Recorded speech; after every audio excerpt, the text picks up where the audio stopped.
El Señor esté con ustedes. Del Santo Evangelio según San Mateo. Gloria a ti, Señor. En aquel tiempo, al ver Jesús al gentío, subió a la montaña, se sentó y se acercaron sus discípulos. Él se puso a hablar enseñándoles. Dichosos los pobres de espíritu, porque de ellos es el reino de los cielos. Dichosos los que lloran, porque ellos serán consolados. Dichosos los que sufren, porque ellos heredarán la tierra. Dichosos los que tienen hambre y sed de justicia, porque ellos quedarán saciados. Dichosos los misericordiosos, porque ellos alcanzarán misericordia. Dichosos los limpios de corazón, porque ellos verán a Dios. Dichosos los que trabajan por la paz, porque ellos se llamarán los hijos de Dios. Dichosos los perseguidos por causa de la justicia, porque de ellos es el reino de los cielos. Dichosos ustedes cuando les insulten, les persigan o les calumnien de cualquier modo por mi causa. Estén alegres y contentos, porque su recompensa será grande en el cielo. Palabra del Señor. Gloria a ti, Señor Jesús.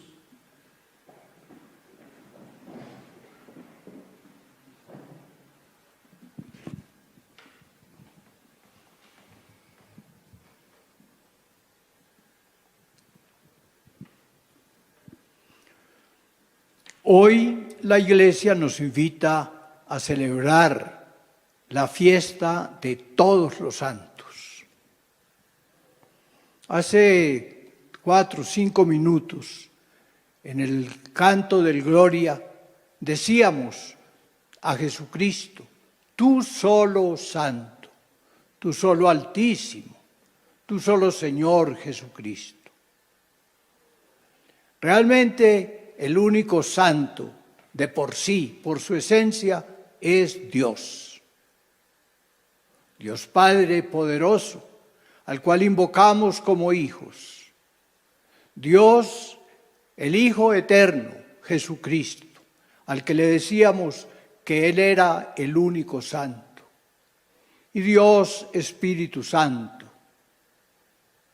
ese amor de Dios a nosotros que se derrama abundantemente en nuestros corazones. Pero todo lo que se acerca a Dios queda como impregnado por la luz de Dios, por ese perfume de Dios que es el Espíritu. Y por eso, cuando nosotros queremos subrayar que una persona o un objeto o un lugar o un tiempo tiene una relación especial con Dios, decimos que esa persona, ese lugar, ese objeto es santo. Por ejemplo, hablamos de una hora santa, cuando en esa hora nos dedicamos a pensar y adorar a Dios. Hablamos de una Semana Santa, cuando durante toda la semana estamos pensando en Jesucristo, el Señor, que murió por nosotros. Hablamos de un año santo, cuando durante todo el año la Iglesia concede bendiciones especiales, así como los judíos cada 7 años dejaban descansar la tierra y decían que era un tiempo santo, así en la Iglesia, normalmente cada 25 años, pero según quiera el Papa, tenemos un año de santidad. También los lugares pueden ser santos. Por ejemplo, hablamos de la Tierra Santa para indicar el espacio donde vivió Jesús cuando estuvo con nosotros, nacido de la Virgen María. Decimos que el templo es un lugar santo. decimos que Dios mismo santifica ese lugar porque Él es el Santísimo. De manera que son palabras que nos sirven para subrayar la cercanía, la relación con Dios. Y por supuesto, hablamos de personas santas. Ante todo, el solo santo, que es Jesucristo. Pero también la Madre de Jesús, desde el principio en la Iglesia, la llamaron la Toda Santa, Santa María la Virgen. Y a ella la invocamos diciéndole, cuando la honramos con el saludo del ángel, le decimos Santa María, Madre de Dios. Pero todos los cristianos que han sido bendecidos con la gracia del Espíritu Santo, todos los cristianos que se han hecho discípulos de Jesucristo y por la gracia del Espíritu somos todos hijos del Padre, hermanos de Jesús, templos del Espíritu. A todos nosotros nos cabe el nombre de santos. En las cartas de San Pablo ustedes encontrarán con alguna frecuencia que él dice, salúdenme a todos los santos. Los santos de acá les mandan saludos a ustedes, porque en el primer siglo decir santo era como hoy decir cristiano, decir católico, ser santos. En el Concilio Vaticano II se nos dijo, en un capítulo de la Constitución, la luz de las gentes, se nos dijo la vocación universal a la santidad. Todos nosotros estamos llamados a ser santos. ¿Cómo logramos serlo si somos todos pecadores? Somos pecadores por nuestra naturaleza humana, por nuestra concupiscencia, por nuestra inclinación al mal, pero somos santos si pedimos que sea el Espíritu de Dios el que venga a nosotros. Hasta el siglo IX, casi que el X, la Iglesia, cuando morían algunas personas, comenzaba a decir, ese es un hombre santo, una mujer santa. Pero después dijo, vamos a hacer un proceso de canonización. Canonizar significa inscribir en la lista. La palabra canon significa la lista de los santos. Entonces la Iglesia dijo, vamos, aunque todos somos santos, aunque el cielo es esa muchedumbre incontable de que hablaba el libro del Apocalipsis, vamos a subrayar las vidas de algunos que realmente podemos decir trataron de vivir a lo largo de su existencia como hombres o mujeres llenos del Espíritu Santo. En el año 997, precisamente, San Uldarico fue el primero de los que fueron inscritos en esa lista de los santos. Y después, claro, se recuperó todos los que había habido en los primeros siglos de la Iglesia, los que habían sido como más notables, más eminentes, y después se estableció que hubiera procesos de santificación, de inscripción en la lista de los santos. Y cuando una persona muere y dicen, ese fue un cristiano excelente, un hombre que dio ejemplo, entonces se establece un proceso para declararlo santo. En la diócesis en donde murió se inicia ese proceso. Por ejemplo, aquí en el Minuto de Dios pertenecemos a la diócesis de Engativá, que es parte de la ciudad de Bogotá. Y aquí se inició el proceso de canonización, es decir, de inscribir en la lista de los santos al padre Rafael García Herreros. Y cuando una persona se inscribe en ese proceso y comienza a buscarse, examinando sus escritos, sus palabras, sus enseñanzas, su conducta, los testimonios que de él se dan, se le da el título de siervo de Dios. Por eso cuando hablamos del padre García Herreros decimos el siervo de Dios, Rafael García Herreros. Y comienza un proceso diocesano. Se examinan todos los escritos, se pregunta a mucha gente qué opinión tuvo sobre el padre. Y todo se pone en actas registradas por un notario, se pone todo por escrito. 26 cajas reunimos sobre el padre Rafael y se entregaron en la Nunciatura Apostólica de Bogotá, que la remitió a Roma. Entonces ya comienza la segunda fase de ese proceso, la fase romana. Si allá en esa fase culmina exitosamente y se dice por lo que escribió, por lo que dijeron de él, por lo que se recuerda de él, da la impresión que fue un cristiano auténtico, que vivió de acuerdo al Evangelio, entonces le dan un nuevo título, lo llaman venerable. Es decir, se le puede venerar, se puede invocar su protección ante Dios, su intercesión ante el Padre. Y de esas oraciones pueden salir algunos favores concedidos por Dios que llamamos sanaciones o milagros. Y si se obtiene de un venerable, invocándolo a él, a que interceda por nosotros, que responda Dios bendiciendo a un enfermo, a ese venerable se le da el nombre de beato, que significa bienaventurado, porque Jesús significa alegre, significa feliz, la palabra beato. Y por eso hoy leíamos las bienaventuranzas, porque lo que Dios quiere es que vivamos alegres, felices con Él en la gloria.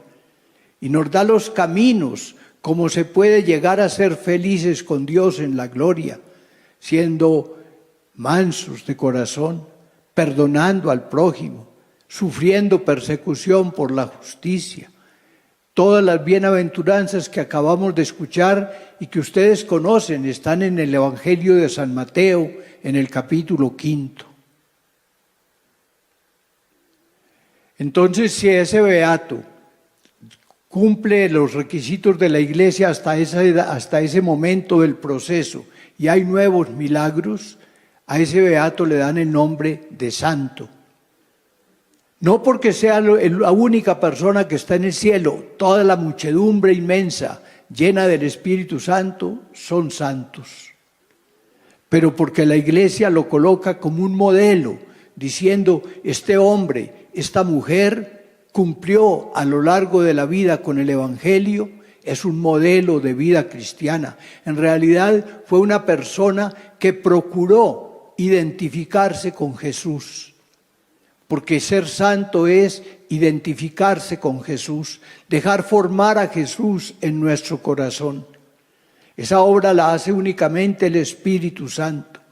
Pero todos nosotros podemos invocar al Espíritu de Dios y decirle, ven, Espíritu Santo, haz que yo sea semejante a Jesucristo, que domine mis pasiones, que supere mis pecados, que tengas misericordia de mí, para que yo me vaya pareciendo cada día más a Jesús en el amor, en el servicio, en la caridad, para que yo piense como pensaba Jesús, para que yo ame como amaba Jesús, para que yo perdone como perdonaba Jesús, para que yo sea manso y humilde de corazón como Jesús, para que yo tenga los sentimientos que tuvo Jesús, que es lo que leemos en los evangelios y en las cartas de los apóstoles como programa de vida.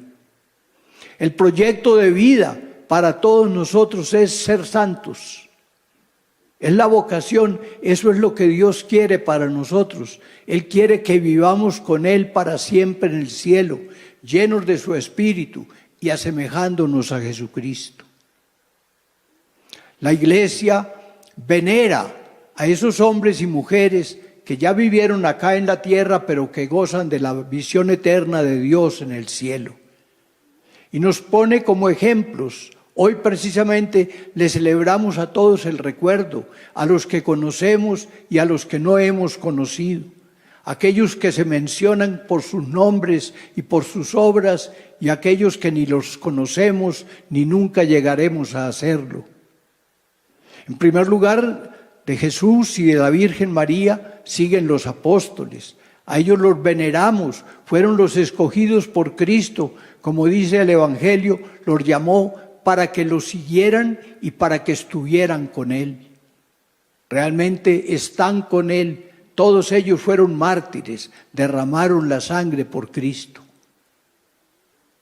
Veneramos a los apóstoles, no solo los 12, reemplazando a Judas con Matías, sino a Pablo, a Bernabé, es decir, a los primeros que estuvieron sembrando el Evangelio y fundando las primeras iglesias.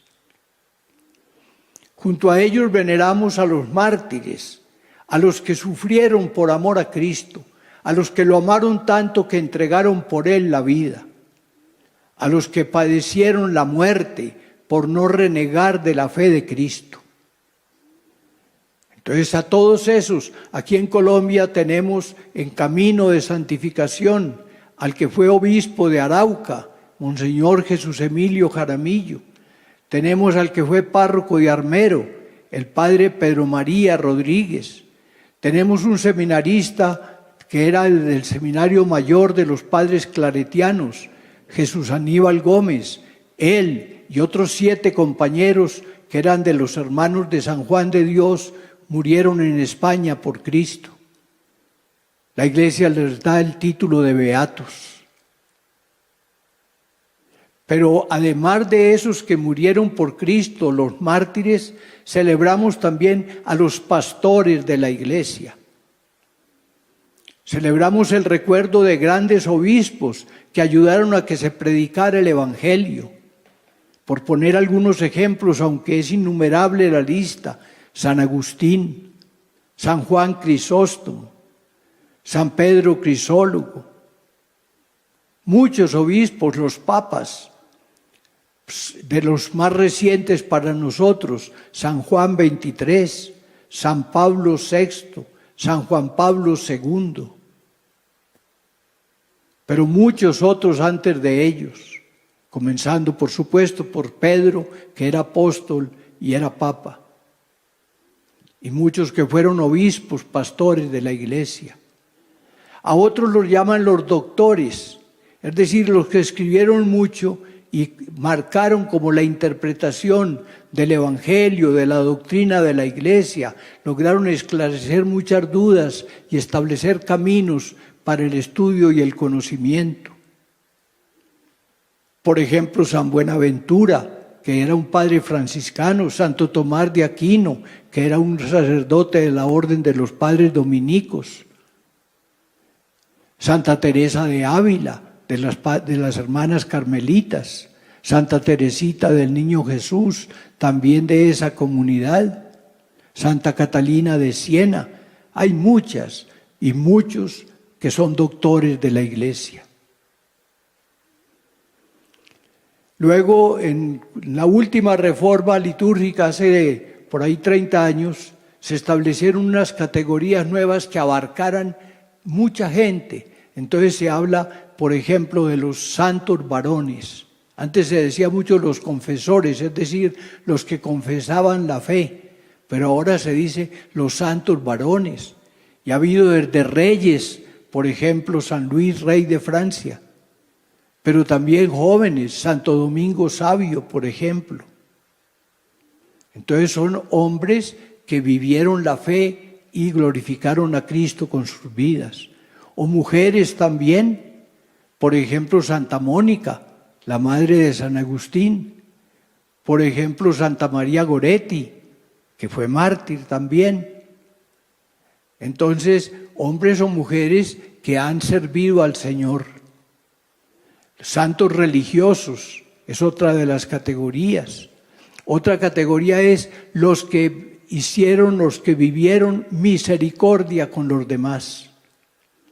Por ejemplo, San Damián de Vester, que se vino desde Bélgica hasta Hawái para cuidar a los leprosos. Aquí en Colombia tenemos al beato Luis Bariara, que fue salesiano y se vino de Italia a Agua de Dios, donde trabajó prácticamente hasta morir. Entre las religiosas, entre las santas mujeres, tenemos a Santa Laura Montoya, en Jericó, en Antioquia.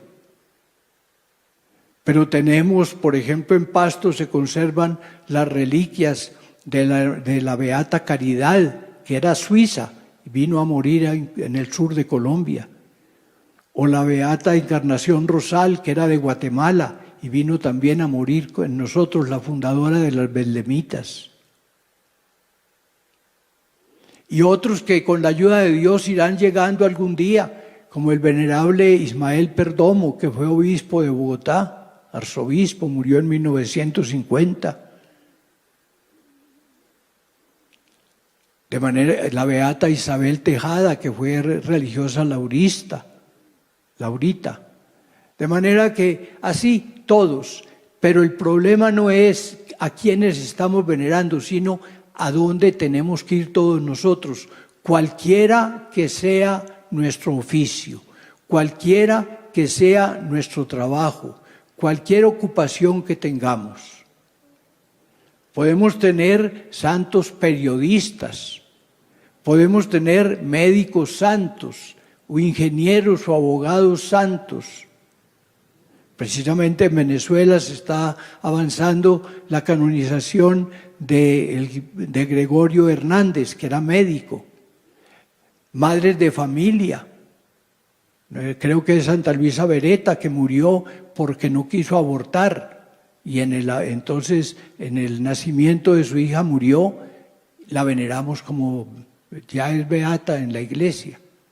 Así en todas las categorías. Necesitamos jóvenes santos, adultos santos, ancianos santos, niños santos.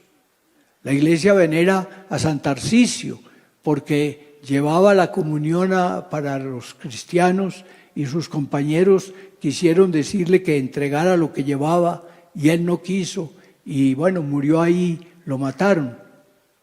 De manera que puede haber niños santos o adultos, la edad no importa, el sexo no importa, la condición social no importa, el oficio no importa. Todos los bautizados estamos invitados por esa universal vocación a la santidad, a dejarnos transformar por Dios y a ser santos. Si ya lo somos porque tenemos la presencia del Espíritu Santo, también es posible que la iglesia diga, que trabajó de esta y esta manera, que vivió estas circunstancias, puede servir de ejemplo para los demás. Hay un escritor francés que decía que Papa no daría su tiara por ser santo. ¿Qué obispo, qué cardenal, qué sacerdote, qué rey, qué potestad? Porque ese es como el mayor título que puede haber en el mundo. Algunos quieren ser licenciados o doctorados o tener un magíster o tener un posgrado cualquiera, pero el mayor título que se puede tener, no dado por ninguna universidad, sino por Dios mismo en el cielo, es que seamos santos. Ese es un trabajo para esta semana, ojalá que lo pensemos y que nos preparemos también mañana a orar por todos los que han muerto, por todos los fieles difuntos, santos o no, pero fueron hermanos nuestros y están en la gloria de Dios.